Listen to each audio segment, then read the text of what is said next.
वांद्र्यातल्या गरीबनगर भागात अतिक्रमणांवरील कारवाई दुसऱ्या दिवशीही सुरू। रेल्वे रुळालगतच्या 4 ते 5 मजल्याच्या घरांवर बुलडोझर, मुंबई पालिका आणि रेल्वेची संयुक्त कारवाई, झोपड्या जमीनदोस्त।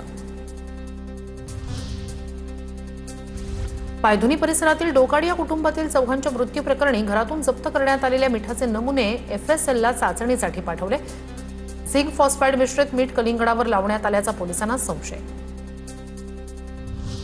धारावी पुनर्विकासातून शहर आणि पालिकेलाही दीर्घकालीन फायदा। आयुक्त अश्विनी भिडे यांचं वक्तव्य, धारावी प्रकल्पासाठी महापालिकेची मोठ्या प्रमाणावर जमीन वापरली जाणार। समूह पुनर्विकासामुळे परिसराचा विकास आणि जमिनींचं मूल्य वाढणार। नवी मुंबईत नालेसफाईच्या कंत्राटाचं बिल मंजूर करण्यासाठी 15% लाच मागितल्याचा प्रकार। एपीएमसीच्या उपसचिवासह एका खासगी व्यक्तीला एसीबीकडून रंगेहात अटक। मुंबई हायकोर्टात कार्यरत 6 अतिरिक्त न्यायाधीश आता कायमस्वरूपी। सर्वोच्च न्यायालयाच्या कॉलेजियमकडून 6 न्यायाधीशांना कायमस्वरूपी नियुक्त करण्याच्या प्रस्तावाला मंजुरी।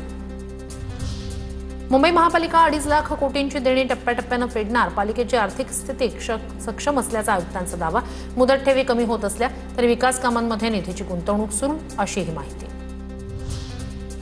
मुंबई महानगरपालिकेचा पहिला ग्रीन बॉन्ड डिसेंबरमध्ये बाजारात येणार। विविध प्रकल्पांसाठी निधी उभारण्यासाठी पर्यायांची चाचपणी, मर्चंट बँकर नेमण्याची प्रक्रिया सुरू असल्याची माहिती। अंबरनाथच्या मोतीराम पार्ककडे जाणाऱ्या जीर्ण पुलाचं पाडकाम सुरू। नव्यानं मोठा पूल उभारला जाणार। नगरसेविका रोहिणी भोईर यांनी केला होता पाठपुरावा। ठाण्यात शिंदेंच्या शिवसेनेच्या बालेकिल्ल्यात भाजप दावा करणार। ठाणे आणि पालघर जिल्ह्यात भाजपच्या नगरसेवकांचा संख्याबळ जास्त असल्यानं दोन्ही पक्षांमध्ये रस्सीखेच। ठाणे आणि पालघरमधून विधान परिषदेवर एक आमदार निवडून जाणार। आता पाहणार आहोत टॉप 9 बातम्या पुणे जिल्ह्यातल्या। वनराज चांदेकर हत्या प्रकरणातील आरोपीच्या भावाची हत्या प्रकरणातील आरोपीच्या भावाची गोळ्या झाडून हत्या, टोळी युद्धातून हत्या झाल्याची माहिती। पुण्याच्या कोरेगाव पार्कमध्ये धावत्या कारमध्ये अत्याचार प्रकरणी 4 अटक। अभिषेक नवनाथ मुटके, आदेश शिंदे, धनंजय सोरटे, शुभम कुटे अशी अटकेतील आरोपींची नावं। माजी मिस पुणे स्पर्धक आणि मॉडेल ट्विशा शर्माचा भोपाळमध्ये संशयास्पद मृत्यू। पतीनं ट्विशाला मारहाण केल्याचा कुटुंबियांचा आरोप। पुरंदर आंतरराष्ट्रीय विमानतळ प्रकल्पासाठी 15 जूनपर्यंत 100% भूसंपादनाचं लक्ष्य।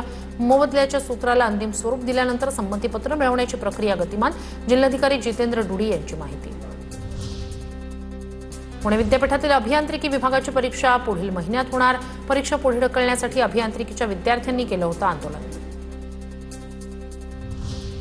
पुणे, सातारा, सांगली जिल्ह्यातील दरडप्रवण भागातील नागरिकांना गरज असल्यास स्थलांतरित करा।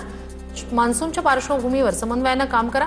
प्रभारी विभागीय आयुक्त कविता द्विवेदी यांचे सर्व यंत्रणांना आदेश।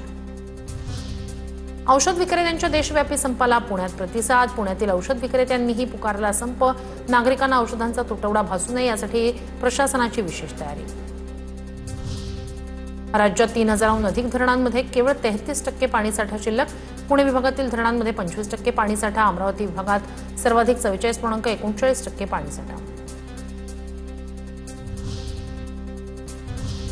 आता पाहणार टॉप 9 बातम्या जिल्ह्यांमधल्या। साताऱ्यात वयोवृद्ध महिलेला मुदत संपलेलं सलाईन लावलं।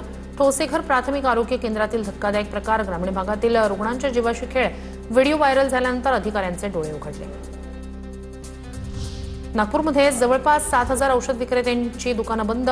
शहरातील MedPlus, Apollo pharmacy, wellness forever यासारख्या फार्मसींची 100 दुकानं खुली राहणार।